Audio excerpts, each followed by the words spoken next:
Hello, I'm James Burkhouse, co-creator and designer of Tenebris Lux. Thank you for watching our gameplay video. We'll be showing you how to play the first turn of the game, taking you headlong into a world soaked in Victorian horror. New catacombs have been discovered beneath the streets of Rome, and our brave explorers are going to dive in to wrest fame and glory from the underworld. The first thing we do is make sure our materials are in order. As you can see here, we have our cards separated into their respective decks. We have the explorers, who act as our proxies in the game. Equipment cards are the tools we take into the catacombs, and finds are the things we discover there. The horrors deck will reveal the evil that awaits us one bloody encounter at a time. Narratives outline the stories that motivate our explorers, and the rooms create our game board as we play.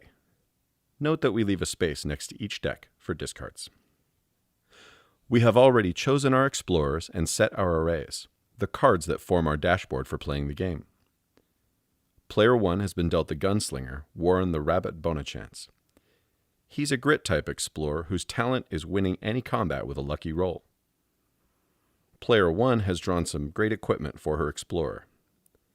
Preserved food will heal Warren of the damage he is going to take.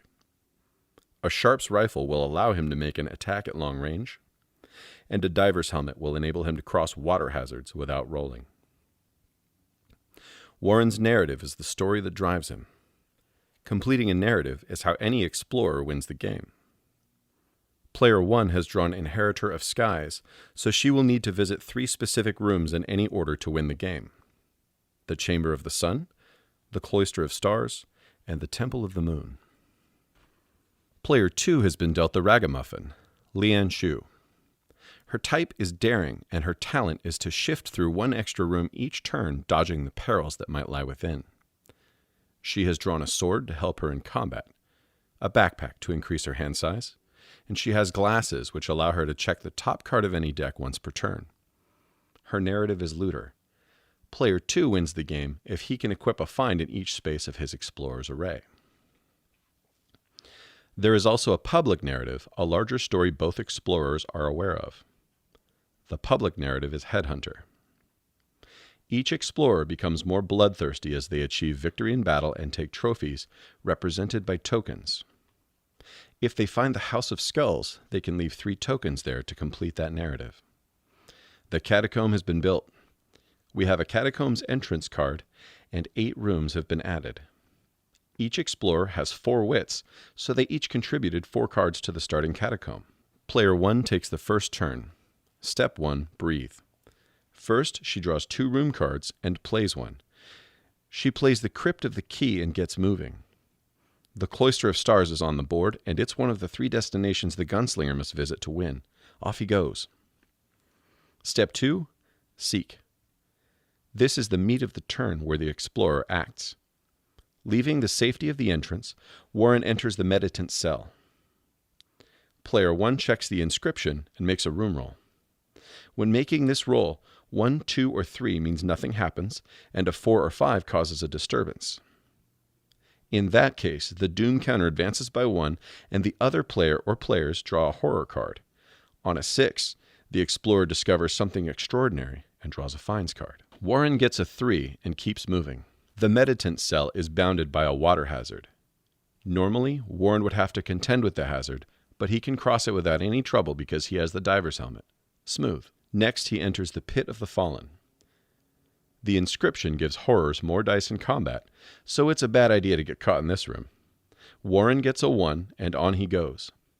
He arrives at the Cloister of Stars, and the inscription allows player 1 to draw 3 room cards. It's a once-per-game effect. The Ragamuffin can't get it if she comes here later. He makes the room roll and gets a 4. Now the doom counter comes into play. This is a track that reflects the awakening of the evil in the catacombs. If it reaches 9 in a 2-player game, the game ends immediately and everyone loses. The doom counter goes to 1, and player 1 puts a die on the track to mark the number.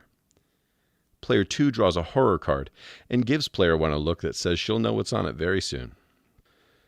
Warren's seek step is over, and now it's time for step 3, survive. Player 2 unleashes the cultists' horror. The cultists are insane men devoted to protecting and serving the evils of the catacombs. Combat begins. The cultists are the attacker, and they decide that the combat will be a battle of wits. Warren's type, Grit, beats the cultist's type, Wits, so he gets an extra die. Warren rolls a 3 and a 4 and adds his wits for a result of 8. The cultists roll a 4 and adds its wits of 3 for a result of 7. Warren wins and the cultist's card is discarded. This horror does not go quietly, however. When defeated, this horror causes the doom counter to go up by 1. Finally, player 1 rolls a die to see if her explorer discovers a find amidst the dead cultists, looking for a 5 or 6. She gets a 3, better luck next time. Now the counter is up to 2, and the pressure is on. Since Warren won a combat, player 1 puts a token on the Headhunter narrative. She's making good progress on turn 1. On to step 4, Beware. Player 1 checks her cards, making sure she doesn't have more than Warren's wits of 4. She's got exactly 4, but wait, the Headhunter narrative reduces her hand size by 1. She discards a card, and her turn ends. Player 2 begins his turn. He draws 2 room cards and plays the Chamber of the Sun. At first, player 1 is ecstatic, but then she realizes that her opponent has placed the card in a punishing location. The Chamber of the Sun lies beyond the depths, which adds 1 to the doom counter, and there is only one way in or out. This means the gunslinger will have to pass through the depths twice. Unless she times her moves very carefully, player 1 will really drive the counter up and accelerate the risk of the game. Diabolic. Now the ragamuffin hurtles through the catacombs. She is the quickest explorer in the game. Player 2 isn't afraid of a fight. He wants to collect some trophies for the Headhunter narrative and score finds for looter from dead enemies. He starts by visiting the Martyr's Rest, where all other players draw a horror card. Player 1 draws Bump in the Dark, which turns all of an explorer's room rolls to horrors for 1 turn. He rolls a 6 for the room, which means he discovers a find. It's the Ancient Key. With it, an explorer gets even more movement options, as they can conjure a door in the wall between 2 rooms. Next, the ragamuffin visits the Candlelit Crooks. It's a breathtaking place of relative safety, so it allows an explorer to travel through 1 additional room this turn. Player 2 rolls a 3 and continues on. The ragamuffin breaks to the south, avoiding the Hall of the Dead and its damaging inscription. She enters the Trove of Bones. It's a bewildering room with so much going on that explorers sometimes spend more time here than they should. The inscription requires a die roll that ends the seek step on a 1 or 2.